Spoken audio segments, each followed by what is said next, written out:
Gimana hukumnya memberi hutang kepada orang minjam tapi berkali-kali nggak pernah bayar? Apakah kita termasuk orang yang menzolimi dengan tidak mendidik orang tersebut menjadi mandiri?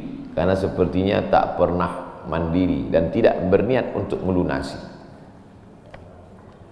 Ayat yang paling panjang dalam Al-Quran, surat Al-Baqarah 282, satu lembar. Bukan tentang puasa, bukan tentang sholat, bukan tentang baca Quran, bukan tentang zikir, tapi ayat yang paling panjang tentang bayar hutang. Sholatnya banyak, puasanya banyak, zikirnya banyak, baca Qurannya khatam, tapi kalau bayar utang tak dibayar, di akhirat kau akan cari dia. Oleh sebab itu ada orang mati syahid. Oh, mati syahid. Orang mati syahid enggak merasakan sakratul maut. Orang mati syahid enggak merasakan azab kubur. Orang mati syahid tidak merasakan hisab. Orang mati syahid langsung masuk surga. Ilat dain, kecuali hutang. Makanya kalau ada orang menagih hutang, itu dia bukan pelit, dia sedang menyelamatkan saudaranya dari makan haram. Makanya datang ke rumah dia. Habis pengajian nih langsung datang. Assalamualaikum, waalaikumsalam. Kau mau menagih ya? Aku bukan mau menagih, tapi menyelamatkanmu, anak cucumu, istrimu, tetanggamu dari makan haram.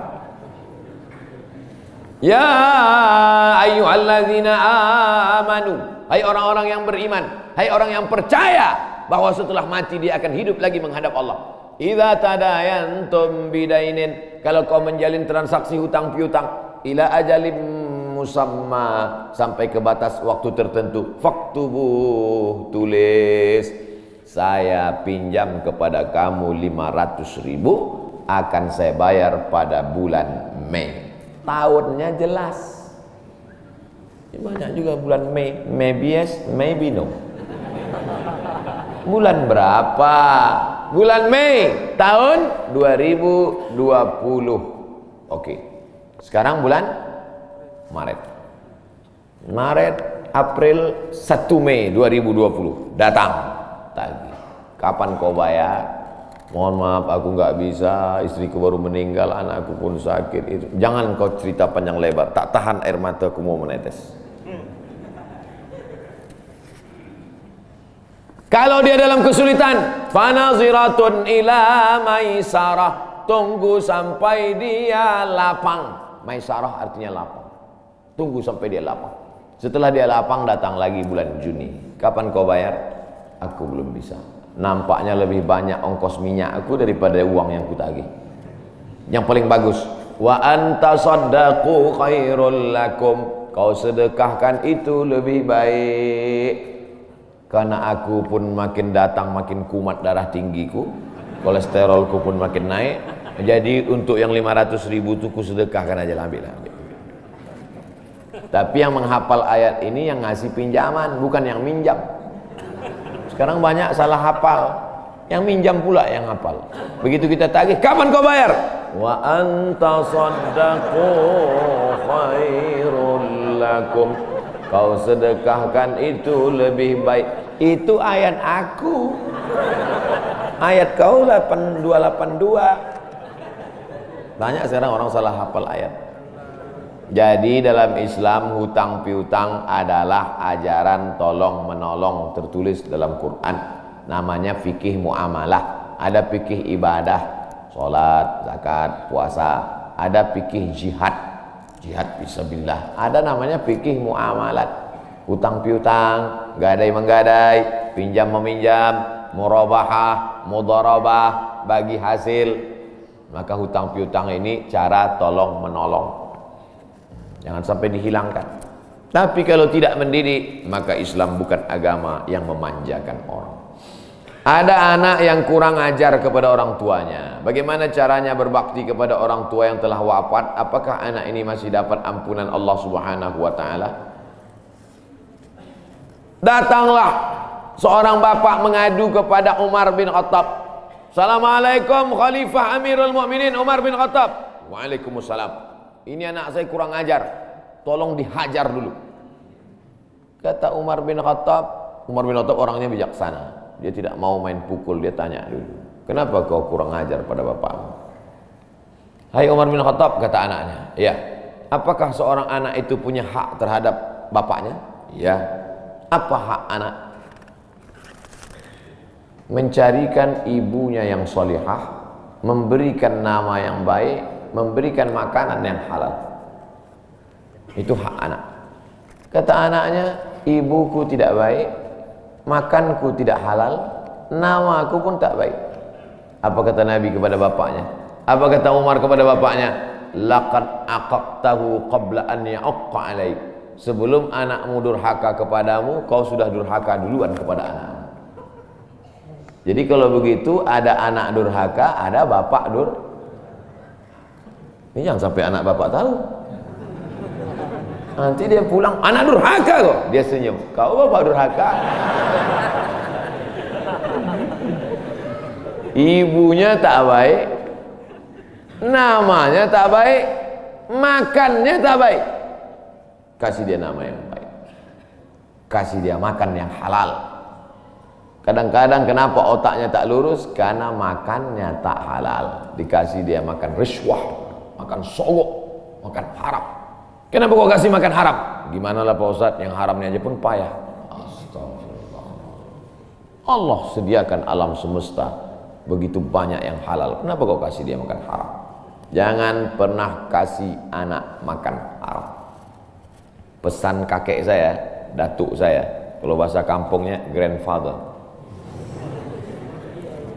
Cucuku 40 orang, yang satu ini jangan sekolah umum.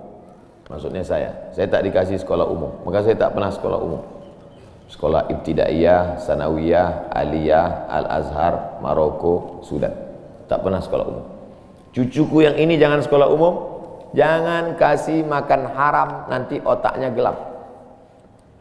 Cucuku yang ini jangan kalian kasih makan haram, nanti otaknya gelap. Pesan itu disampaikan almarhumah mak saya ke saya. Kau pun nanti anak kau jangan kau kasih makan haram, nanti otaknya gelap. Kalau sudah otak gelap, tak bisa membedakan mana tiang, mana orang. Sifatnya kepala kita.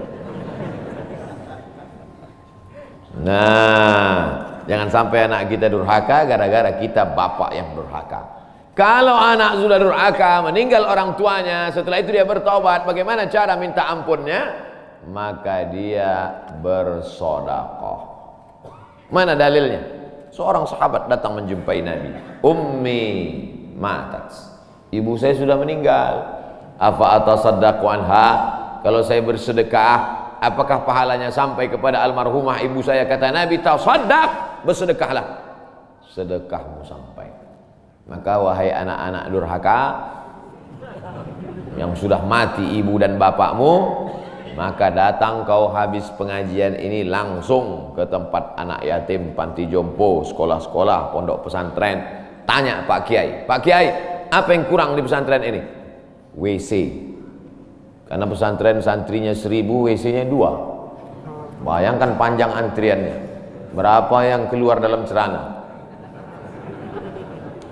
Saya bangunkan WC, pahalanya mengalir untuk almarhumah, maka pagi, petang, siang, malam mengalir pahalanya. Sedekah. Ayu sedekatu afdal? Apa sedekah yang paling afdal? Sakyul ma', memberi air minum. Sedekah yang paling afdal, kasih air minum. Saya ceramah di Banjarmasin, di depan rumah seorang pejabat. Itu ada kulkas tapi nggak sampai beku, freezer. Setiap dipencet keluar air dingin. Gelasnya dikasih pakai rantai besi, takut dilarikan tukang ambil aluminium. Buat wakaf untuk almarhumah. Nah, itu bagus kan. Saya ceramah di Malaysia, di pintu masjid itu ada kotak box. Kalau kita ambil satu botol, keluar botol baru. Ambil satu botol, keluar botol baru. Wakaf untuk, itu bagus, sedekah. Jangan sedekah teh botol, nanti dia kena diabetes. Air putih, ini bagus, mengalir. Sedekah sumur bor, pergi ke masjid, putar keran nggak ada air, tanya pengurus masjid, Pak pengurus, ya mana sumur bor? Nggak ada, saya buatkan. Langsung bunyi. Itu berarti cash itu. Begitu cara berbakti pada orang tua dengan sedekah. Tapi Pak Ustadz, saya jangankan sedekah, makan saya pun Senin Kamis Pak Ustadz doa, Allahumma fir lahu warhamhu wa'afihi wa'fu anhu. Bangun tengah malam, Rabbi firli wali walidayya warhamhuma kama rabbayani shaghira. Apa itu bid'ah? Bid'ah membuat sesuatu yang tidak dibuat oleh Nabi Muhammad SAW. Tidak ada dalilnya dari 3 aspek: qauli, fi'li, taqriri. Perbuatan yang tidak ada dalilnya bid'ah. Jangan dikatakan perbuatan yang tidak dibuat Nabi bid'ah. Perbuatan yang tak ada dalilnya bid'ah. Karena kalau dikatakan yang tidak dibuat Nabi bid'ah, Nabi tidak pernah pakai peci. Tunjukkan saya mana hadis Nabi pakai peci. Berarti peci ini bid'ah. Nabi mimbarnya tangganya dari depan. Ini masjid tangganya dari belakang. Berarti mimbar ini bid'ah. Mimbar Nabi tangganya dari depan, 3 lantai, 1, 2, 3. Jadi yang dimaksud dengan bid'ah perbuatan yang tidak ada dalilnya. Misalnya jam 12 siang ada bapak-bapak di panas terik tegak menghadap matahari. Pak, bapak ngapain? Aku mengagungkan Allah di bulan Rajab. Bid'ah itu, karena tidak ada dalilnya sama sekali. Tapi selama ada dalilnya, tidak boleh kita katakan orang itu melakukan perbuatan bid'ah. Malam Jumat baca Yasin, kumpul 10 orang baca Yasin. Yasin wal Qur'anil Hakim, innaka laminal mursalin. Bid'ah. Loh, coba lihat dalilnya. Yang dibacanya itu Quran apa Quran? Quran. Baca Quran apa pahala? Yasin itu Quran atau enggak Quran? Quran. Man qara'a Yasin fi lailatin, siapa yang baca Yasin suatu malam, asbaha maghfuran lah, subuhnya sudah diampuni dosanya. Mestinya baca Quran itu semua, tapi karena dia enggak sanggup semua, dia pilih hati Quran. Hati Quran itu Yasin. Sentuhlah dia tepat di hatinya, dia akan jadi milikmu untuk selamanya. Makanya orang sebelum ngapal Quran semua, yang dihafal hatinya dulu. Itu sebelum ngapal Quran, yang dihafal hatinya dulu. Apa hati Quran? Ya, Yasin. Tapi jangan hatinya aja seumur hidup, yang lain juga. Nah, jadi jangan salahkan orang baca Yasin. Baca Yasin bid'ah. Loh, Yasin kan Quran. Baca Yasin malam Jumat nggak masalah. Seumur hidup baca Yasin masalah. Karena banyak surat yang lain. Baca juga Al-Fatihah, Al-Baqarah, Al-Nisa, Ali Imran, An-Nisa, Al-Maidah, Al-An'am.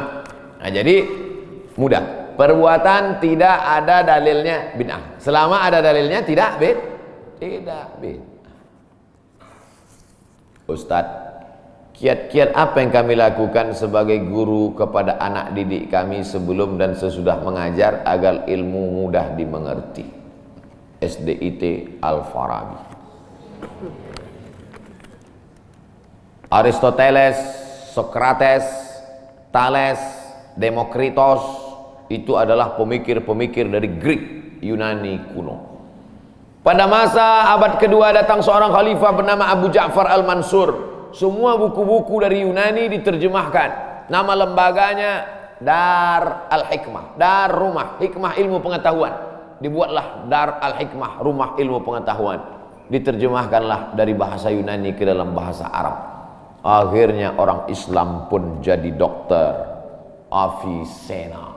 Karena orang barat payah menyebut Ibnu Sina. Averroes, Ibnu Rushd. Tapi ada seorang yang bergelar the second teacher.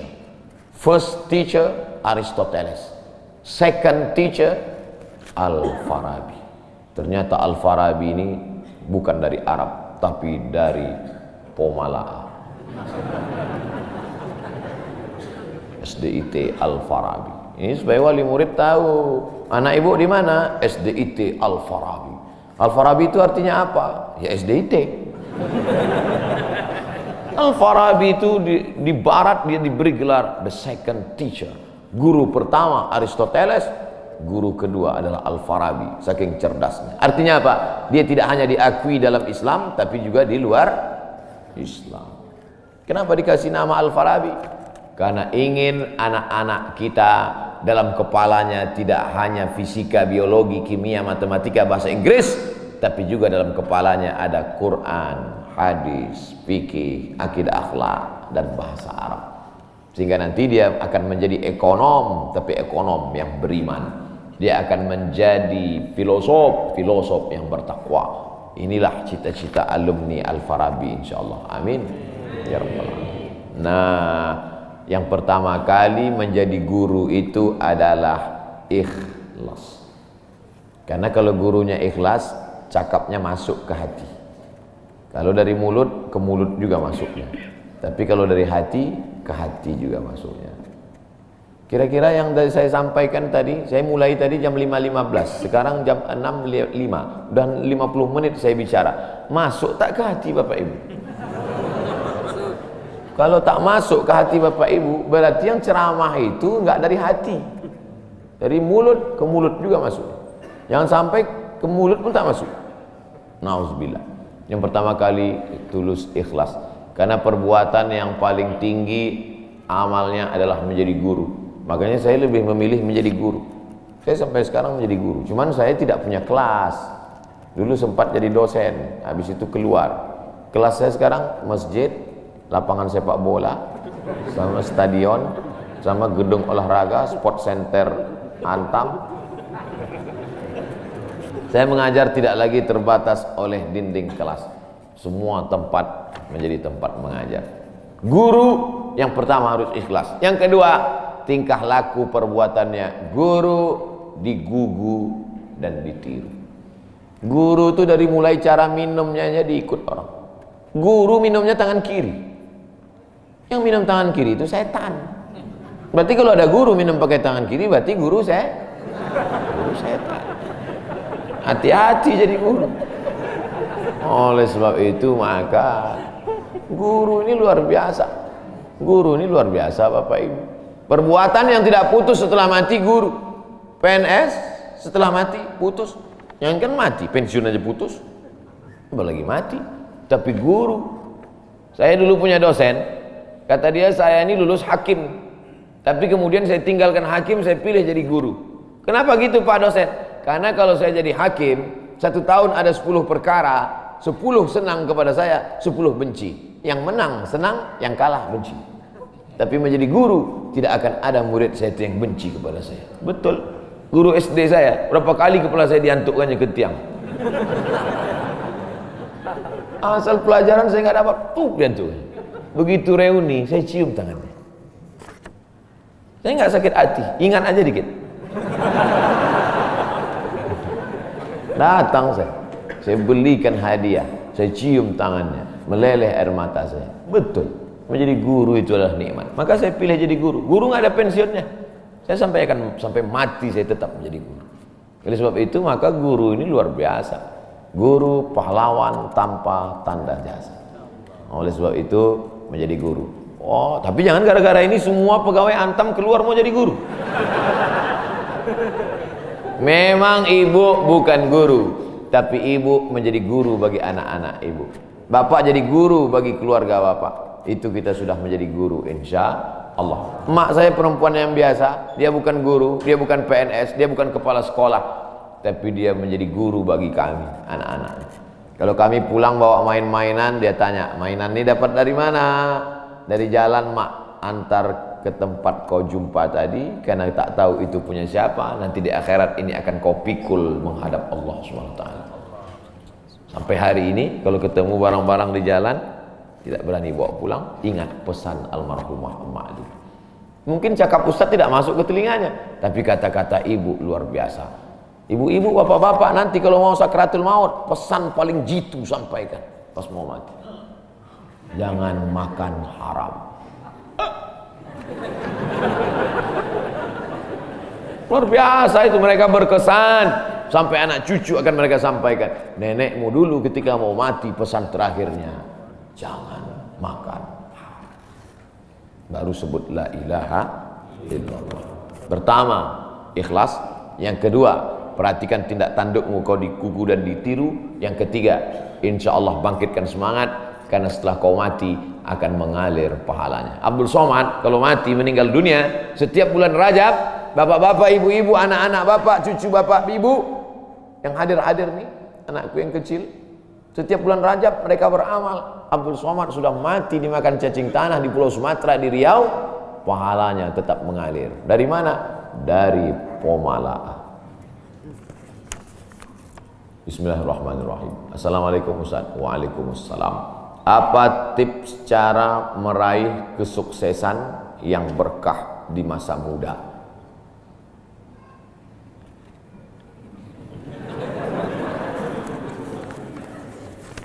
Saya tidak pernah bercita-cita menjadi apapun. Cita-cita saya dulu cuma satu, bagaimana membahagiakan orang tua. Itu saja. Ya Allah, aku sekolah, tak tahu dulu pulang mau jadi apa, yang penting bisa membahagiakan orang tua. Itu saja.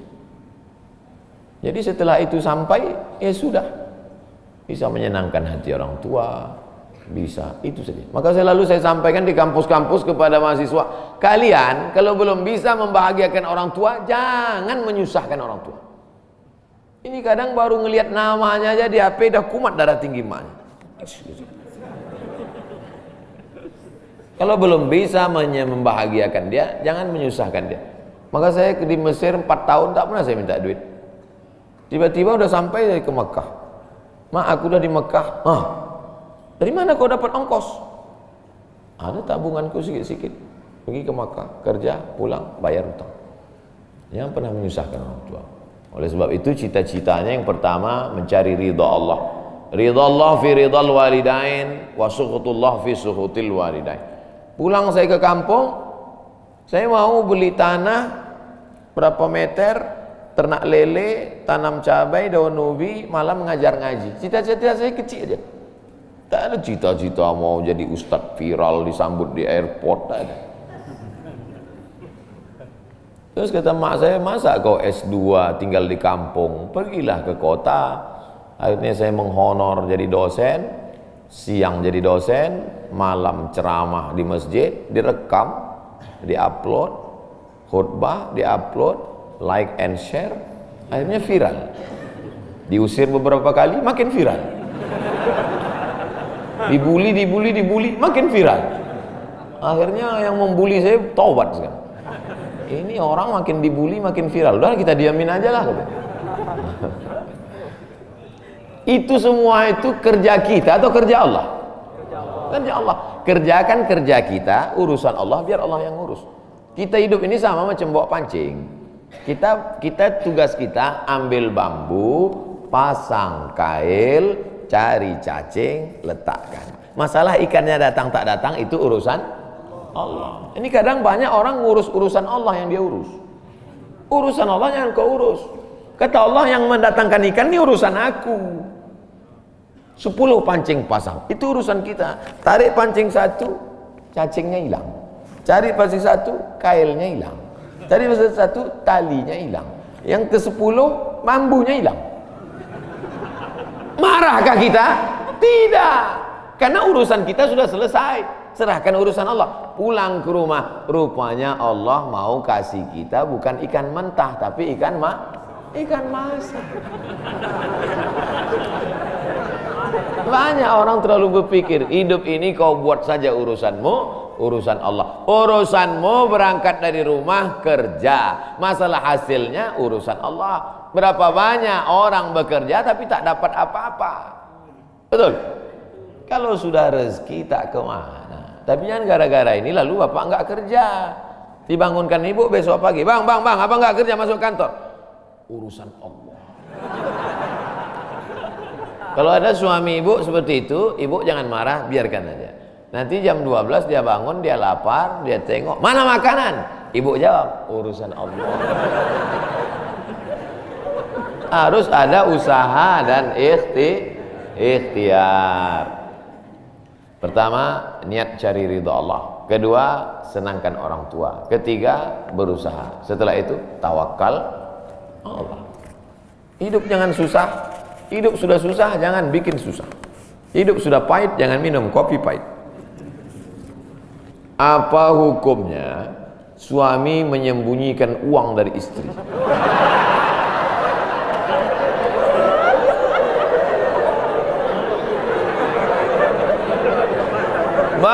Bang, kata istrinya. Bang, ini duit apa bang? Duit sial. Oh duit sial, udah kusembunyikan kau dapat juga.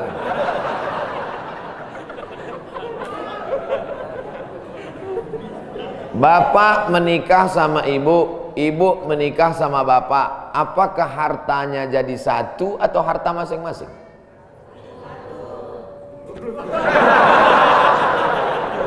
Mereka mau hartanya jadi satu dan bapak ketakutan. Itu yang saya baca. Sekarang kita baca ayatnya. Walakum nisfu ma taraka azwajukum illam yakul lahunna walad. Kalau istrimu meninggal kau dapat 50% hartanya kalau tidak ada anak. Fa in kana lahunna waladun, kalau dia punya anak, falakumur rubu'u, kamu dapat 25%. Sekarang saya tanya, hartanya nyatu atau pisah?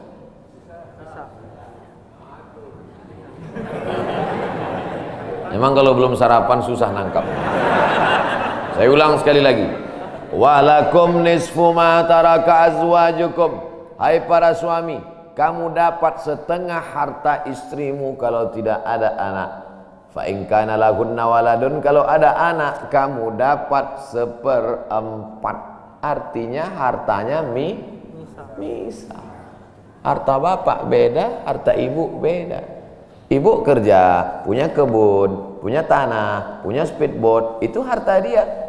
Bapak punya usaha, harta bapak. Meninggal ibu, 50% untuk bapak. Apa beda harta ibu dengan harta bapak? Di dalam harta bapak ada hak ibu, dalam harta ibu tidak ada hak bapak. Takbir. Saya ulang sekali lagi. Ibu menikah dengan bapak, bapak menikah dengan ibu, ibu bawa harta, bapak bawa harta. Bedanya apa? Dalam harta bapak ada hak ibu, dalam harta ibu tidak ada hak bapak. Kenapa dalam harta bapak ada hak ibu? Karena bapak wajib memberi nafkah. Kewajiban bapak 5. Pertama, kasih makan. Kedua, kasih pakaian. Ketiga, kasih tempat tinggal. Keempat, kasih pendidikan. Kelima, kasih perhatian. Lebih dari yang ini, itu bukan milik mereka lagi.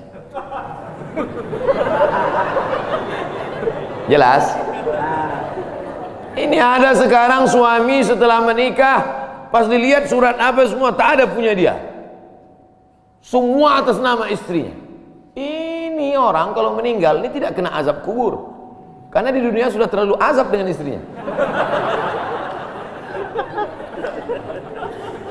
Dari yang saya sampaikan ini jelas tentang pembagian batasan-batasan harta, jelas? Jelas.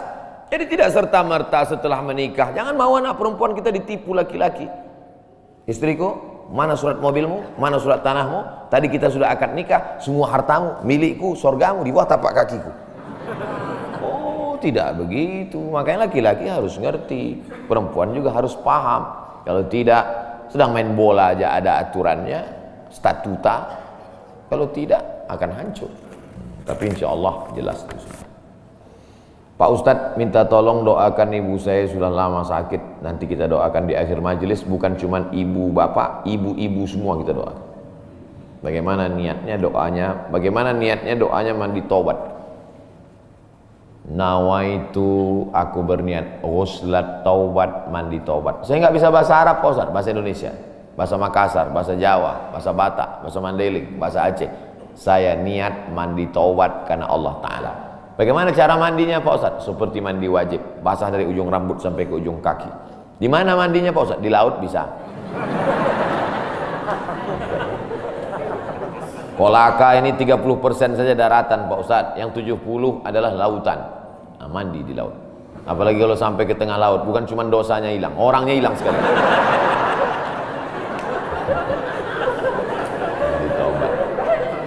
Setelah mandi taubat, solat sunat taubat, usolli sunnatat taubat raka'ataini lillahi ta'ala. Ayatnya bebas. Ayat apa yang paling panjang? Hafal kau amma yatasaalun? Tidak. Wadduha? Tidak. Kulhu? Hafal, baca kulhu. Di sujud terakhir banyak berdoa. Berapa kali solat sunat taubat sehari? Sebanyak-banyaknya. Kami dulu dipesankan guru kami, pagi solat sunat taubat, siang solat sunat taubat, petang solat sunat taubat, sebanyak-banyaknya solat sunat taubat, solat sunat taubat, solat sunat taubat, solat sunat taubat. Usolli sunnatat taubat raka'ataini lillahi ta'ala. Ma min muslimin yudhnibu dzamban, ada orang yang silap salah berbuat dosa, summa yatatahhar, bersuci, berwudu, mandi taubat, summa yusolli raka'ataini, solat sunat 2 rakaat, summa yastaghfirullah, minta ampun kepada Allah, illa ghafarallahu lah, Allah mengampunkan dosa-dosanya. Bulan Rajab banyak-banyak taubat. Bulan Sya'ban tingkatkan ke taubat. Masuk ke dalam bulan Ramadan, insyaallah mendapatkan Lailatul Qadri khairum min alfi syahr. Semoga Ustaz senantiasa diberikan Allah kesehatan. Amin. Saya dari Medan. Ada juga orang kampung saya di sini. Bagaimana cara bakti seorang anak? Cara membahagiakan orang tua berjarak jauh dengan kita. Sedangkan bertemu dekat bersama orang tua mungkin hanya 1 tahun sekali, Idul Fitri saja, karena harus bekerja di PT Antam Tbk Sulawesi Tenggara. Ada sesuatu yang tak bisa kita bayar dengan uang. Tak bisa dibayar dengan uang. Yang bisa merasakan ini orang yang orang tuanya sudah meninggal. Yang masih hidup tak bisa. Lam ya'rif man lam yadhuq. Yang tak pernah merasakannya tak bisa menceritakannya, karena tak bisa dirasakan. Setelah orang tua itu tak ada, barulah kita rasa dunia ini hampa, tak ada guna.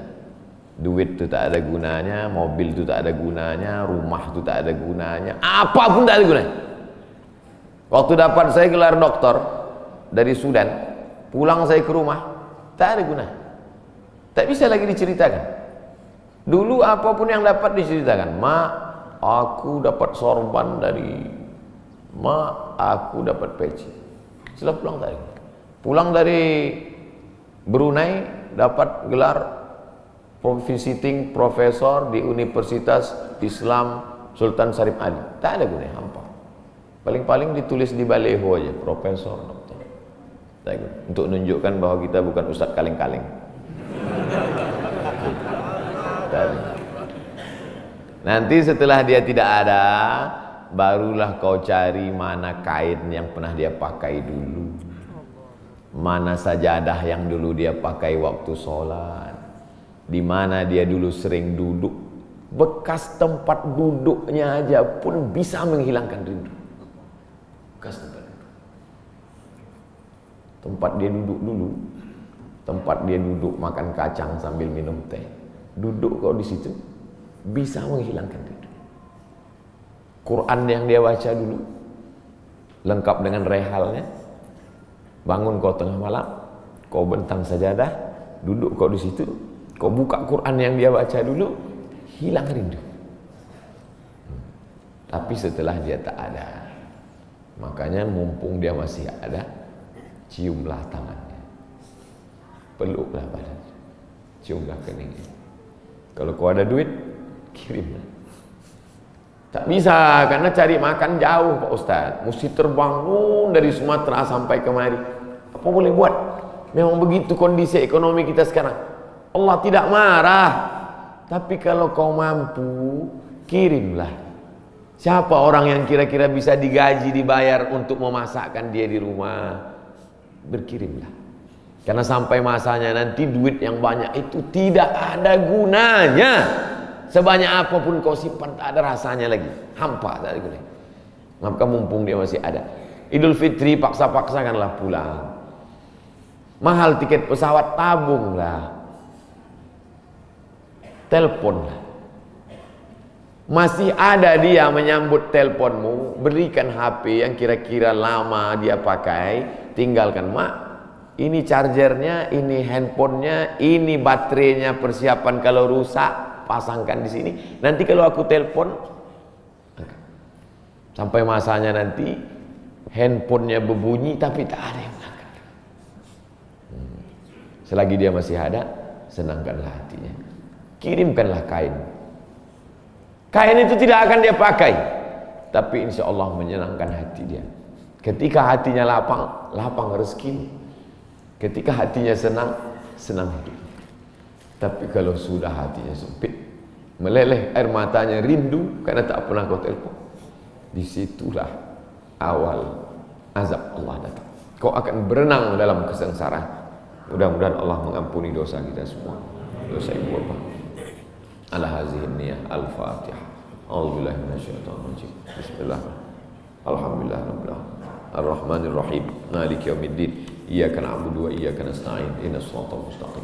Shiratal ladzina an'amta 'alaihim ghairil maghdubi 'alaihim waladdallin. Amin. Rabbana ighfir lana dzunubana, ampunkan dosa kami ya Allah. Wali abaina, ayah kami ya Allah. Melepuh kulitnya untuk menyekolahkan kami, tak dapat kami balas budi baiknya ya Allah. Wali ummahatina, ummah kami, 9 bulan 10 hari kami dikandungnya, 2 tahun kami disusukannya, mengalir darahnya dalam badan kami, tak dapat kami balas. Tak dapat kami balas kebaikannya, sekali teriakannya saat mengeluarkan kami ke alam yang fana ini. Tak dapat kami balas kebaikannya ya Allah. Kalau dia masih hidup, sahih jasadaha, sehatkan badannya. Qawi imanaha, kuatkan imannya. Ar-rahmazuk hal istiqamata, berikan dia istiqamah dalam iman dan Islam. Kalau dia sudah meninggal dunia, lapangkan kuburnya ya Allah. Nawwir qabraha, terangkan makamnya ya Allah. Allahumma ja'al qabraha radatan min riyadil jinan. Jadikan kuburnya salah satu dari taman-taman surga. La taj'al qabraha hufratan min hufarin niran. Jangan jadikan kuburnya salah satu dari lubang neraka ya Allah. Allahumma ja'al abana'ana barina liwalidiha. Jadikan anak-anak kami anak-anak yang berbakti kepada orang tua. Allahumma hafazhum min kulli su' wa syarr. Jaga anak-anak kami dari segala perbuatan maksiat dan dosa ya Allah. Rabbana zalamna anfusana, kami sudah banyak buat silap salah dan dosa. Wa illam taghfir lana, kalau kau tidak mengampuni dosa kami, wa tarhamna, kalau kau tidak merahmati kami, lanakunanna minal khasirin, sudah lama kami jadi orang-orang yang rugi. Allahumma ja'alna minat tawabin, jadikan kami orang yang bertaubat di bulan mulia ini ya Allah. Wa ja'alna minal mutatahhirin, jadikan kami orang yang mensucikan hati. Wa ja'alna min ibadikas salihin, jadikan kami hamba-hambamu yang salih.